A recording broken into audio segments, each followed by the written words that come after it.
Have a mobile-friendly site. Increase your page speed. But you already know these things. If you're sick and tired of hearing the same SEO tips over and over and over again, then make sure to watch this whole video because I have tactics, techniques, and strategies that you are not going to want to miss. Stay tuned. Hey, it's Samo here with Ahrefs, the SEO tool that helps you grow your search traffic, research your competitors, and dominate your niche. And we have a lot of juicy stuff to cover, so let's skip the formalities and get straight into this thing. The first tip is to get more traffic from your existing pages by covering subtopics that Google wants to see. Last year, we did a study on 3 million searches to find how many keywords you can rank for with one page and found that the average #1 ranking page will also rank for about 1,000 other relevant keywords. So how do you find these keywords? Easy. You do a content gap analysis. So let's assume that you run SEO for bodybuilding.com. First, you'd go to Ahrefs Site Explorer and paste in the URL of your page on how to lose weight, which ranks somewhere on page 2 or 3 of Google search results. And you can see that this page ranks for around 1,100 keywords with 2,600 monthly search visitors. Not too shabby. But let's quickly compare that against the top ranking page from healthline.com. They rank for over 30 times the keywords and gets more than 170 times more search traffic. So all you need to do is go to the content gap tool in the sidebar. Next, paste Healthline's URL here, and I'll actually paste in a couple more of the top ranking URLs to get more relevant results. I'll set this filter here to show keywords where all of these targets rank in the top 100 and at least one of them ranks in the top 10, while my site doesn't rank at all. Finally, I'll make sure that our URL is set to prefix mode and run the search. And you can see that there are over 1,600 keywords where all of these pages rank while the bodybuilding.com one doesn't. You can see ideas here like to include modifiers like best, and here are a couple great subtopics you can include in your post. You can write about diets and also have a section specifically on weight loss for women. The next tip is to reverse engineer Quora and other forums to find low competition keywords, plus a bonus traffic hack that you have to see. No matter what niche you're in, there are likely forums that are generating search traffic from user-generated content. And since no one is actively building links to these forum threads, they are likely going to be really easy keyword targets. Here's how you find popular threads on forums like Quora. Go to Site Explorer tool and enter in a domain of a forum. So I'll use Quora.com. And you can see that they generate over 154 million search visitors every single month. Next, click on Top Pages in the sidebar to see which pages from Quora generate the most search traffic. Finally, use the search box to look for a generic topic related to your niche. So let's say that I have a blog on Bitcoin. And right away, you'll see a couple here like Bitcoin Generator, which only has 5 referring domains, gets 5,000 monthly searches, and ranks in position 4. And then there's this one. How long does it take to mine a Bitcoin with 1 referring domain, 3,400 monthly searches, in position 1, and owns the featured snippet? These would likely be low competition keywords that you can go after. But why limit your SEO knowledge and this golden data just to play the Google game? Let's click through to this one here on Bitcoin versus some other cryptocurrencies. You can see that this question has been viewed over 1 million times despite having only 1,100 monthly searches for their top keyword. If you look at this response, it was answered around 6.5 months ago from the time I'm recording this video, and it's gotten over 73,000 views. So post your answer here and some relevant links to your website and start getting quality referral traffic. In fact, I tested this exact trick as an experiment with a brand new domain to generate over 48,000 visitors and 15,000 leads from Quora alone. The next tip is to convert images into links back to your page. Creating quality graphics is hard and expensive. So what do people do? They steal them. If you've created an infographic, image graphs with data, or taken some cool photos, then you probably want credit for those, right? Here's how you do it using Google Chrome. Just right-click on the image, then click Search Google for Images. And you can see that these images appear on a bunch of different sites. So go to these sites and make sure that they've linked back to you. Here's an even easier way to do this. Go to the backlinks profile for your domain in Site Explorer and type in .jpeg or whatever file extension in the search bar. And will you look at that? It looks like we have 868 links to our images. From here, you can open up the referring pages and see if they link to the post where the image is from. So on this page, I'll open up the page source and do a find for our domain, ahrefs.com. And it looks like there's only one link pointing to our image that's embedded on our email outreach post. From here, I could contact the author and politely ask if they could change the link to our post instead of the image, because it doesn't really pass much value to us since we're not trying to rank the image. Next tip, don't underestimate the effectiveness of broken link building. Broken link building is one of the easiest link building tactics that anyone can do. Here's how it works.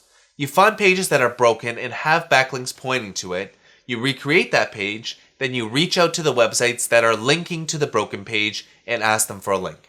The easiest way to do this is to go to Ahrefs Site Explorer, enter in a domain of a closely related competitor, and run the search. Next, click on Best by Links in the sidebar. From here, you'll use this filter to show only 404 pages. And right away, you can see all of the pages that are broken and the number of unique linking websites that are pointing to these pages. Here are a few tips to make your campaigns convert better. Number 1, include a screenshot of where the broken link is. This one tip took my conversion rate from sub 7% to around 13%. Number 2, don't copy people's email scripts. They're overdone, and when someone receives that first line that says, "I was looking for some resources on topic," then they'll just click away or delete it.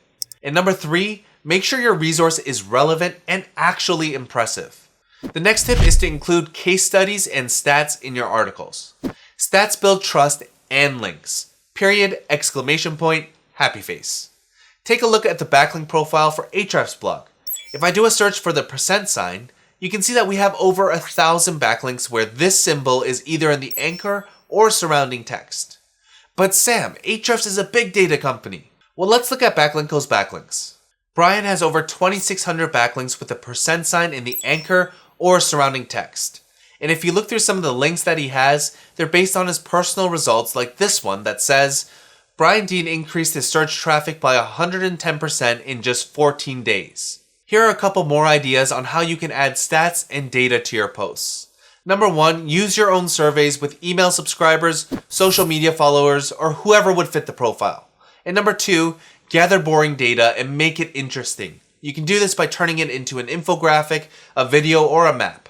The next tip is to avoid keyword unicorns and consider search intent first. Just because a keyword has high search volume, it doesn't mean it's one that you should target. Search intent says a lot.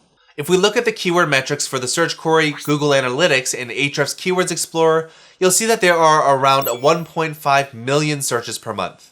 The thing is that the vast majority of people searching for this, they probably want to log into Google Analytics, right? So even if your page ranked in the number 1 or 2 position, you probably wouldn't get very many clicks because you can't serve the searcher's intent. And our Keywords Explorer shows that only 5% of the time, search results for this query get clicked. But if we search for how to use Google Analytics, then the search intent becomes more clear. People likely want a guide or tutorial on how to navigate their way around Google Analytics and extract actionable insights. And the clicks data shows that the search results for this query get clicked around 51% of the time. So always consider search intent first and ask yourself questions like, do people searching for this likely have intent to buy what I have? Can I convert this traffic into leads? Is there enough search demand to make it worth creating and promoting? If the answer is no, then you might want to move on. The next tip is to add modifier keywords to your titles. Modifier keywords are add-ons to a base keyword. Here are 4 of my favorites: best, top, buy, or the current year. For example, someone who is searching for keyword research tools, they might also look for best keyword research tools, or even best keyword research tools 2018. Modifiers can help you rank for more keywords and also meet people in different parts of their buying journey. So if you own an e-commerce site and you sell this KitchenAid mixer, you might want to add buy KitchenAid mixer and then the model number. So do your keyword research on phrases with modifiers and play around with your titles and content. The next tip is to monitor your competitors' links and then steal them like a thief in the night. When someone links to your competitors' content, you need to ask yourself, why do they link to them and not me? And the answer is almost always because that they don't know your resource even exists.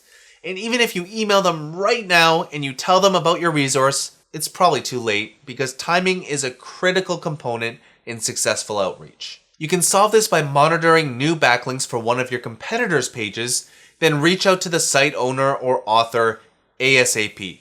Here's how you can automate the process. Go to Ahrefs Alerts menu, then under the Backlinks menu, set up a new one and enter in the URL of one of your competitors' pages. Set the notifications to real time, and as soon as your competitor gets a link to that page and we find it, you'll get an email notification so that you can contact the author and pitch your resource. The next tip is to find low competition keywords that no keyword research tool can find. Something that's widely accepted in the SEO community is that quality backlinks help you rank high on Google. Agree? But wait a second, then that should mean that if a page has no backlinks but gets a ton of organic search visitors, then that page must rank for some low competition keywords, right? So using Content Explorer, which has an index size of nearly 1 billion pages, you can do just that. Just type in a general topic in your niche and set the option to a title search. Then set the maximum number of referring domains to 0, so no backlinks at all, and then set the minimum organic traffic value to something like 1,000. Scrolling down a bit, you'll see this cool topic here on backpacks for professionals that gets over 2,000 search visitors each month without a single linking website. Next, I'll click on details and then organic keywords.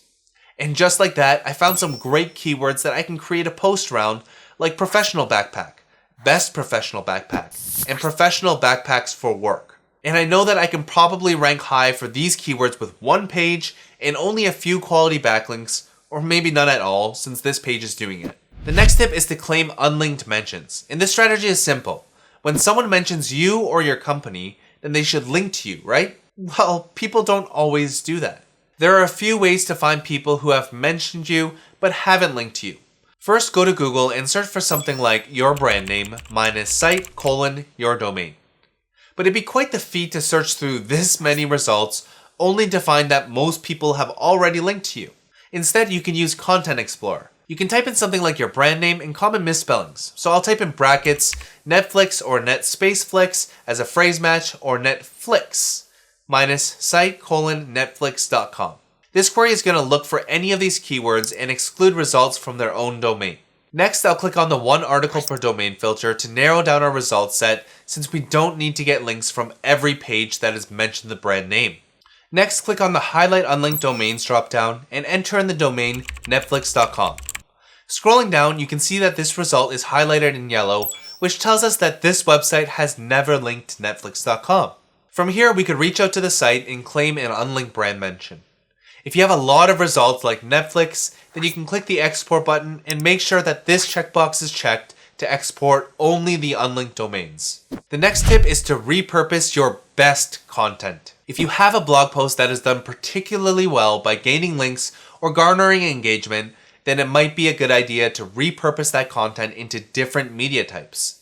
So you might turn that into an infographic, a podcast, a video, or a map, or a SlideShare presentation. The video that you're watching right now is the perfect example. We have a blog post on 70 plus SEO tips that's earned 254 links from different domains, over 7,000 shares, and has 140 comments. By repurposing your content, you can expand your reach on different platforms and reach larger audiences. The next tip is to grab links from Wikipedia and make sure they stick. Before I show you how to do this, there are two things that I need to address. Number one, yes, Wikipedia's links are no-followed. Number two, yes, you should still consider getting links from these pages.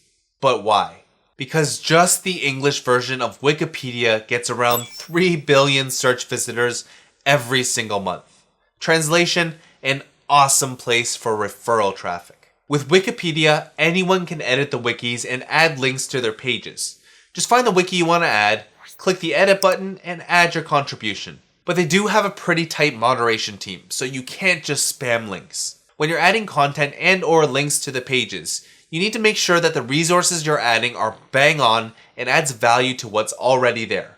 Something that I've found to work well is to include a supporting statistic. Next, you need to make sure that you're contributing to the right wiki. Here's a surefire way to find pages that get organic search traffic. First, go to Google and type in something like site : wikipedia.org, then add your keyword term as a phrase match. Then I'll make a note of any of the URLs that are clearly relevant to the article I want to promote.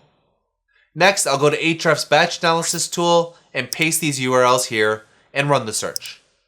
And right away, you can see which pages are getting the most organic search traffic, and now it's just a matter of finding the balance between impressions and relevance. The final SEO tip I have for you is an important one, and I predict it's only going to become more important, and that's to optimize for featured snippets. Featured snippets are when Google shows an answer or a partial answer to the question directly in the search results. Ahrefs did a study on featured snippets and found that 8.6% of clicks go to these featured snippets, which is stealing clicks away from the top organic rankings. Whether you like these SERP features or not, you're going to have to adapt and play the game. Here are a few quick tips to optimize your content for featured snippets. Number 1, our study showed that 99.58% of featured pages ranked in the top 10 search results. Not top 3, top 10. So your first task is to make sure your page ranks there. Number 2, look and see how the current featured snippet is formatted and understand what part of the question is being answered. For example, if we search for how to make chicken soup, then you'll see the featured snippet that highlights the directions and only the directions as a numbered list. If we look up chicken soup ingredients, then you'll see just the ingredients appear and from a different website than our first example. Looking deeper at one of these pages, you'll see that there's a simple headline and no introductory text. Just the list. There are a lot of great resources out there on optimizing for featured snippets, and hey, we actually have a great video on this topic, which I highly recommend watching. There are probably some, maybe even a lot of tips in here that you haven't used, so I'd love to hear from you and see which SEO tip was your favorite. Make sure to leave a comment and hit the subscribe button to get more actionable SEO and marketing tutorials. And don't just close this video and go about your day. I've left links in the description to some more helpful videos, and of course to our full SEO tips post with 70 plus actionable SEO tips. Keep grinding away, take action, get results, and I'll see you in the next tutorial.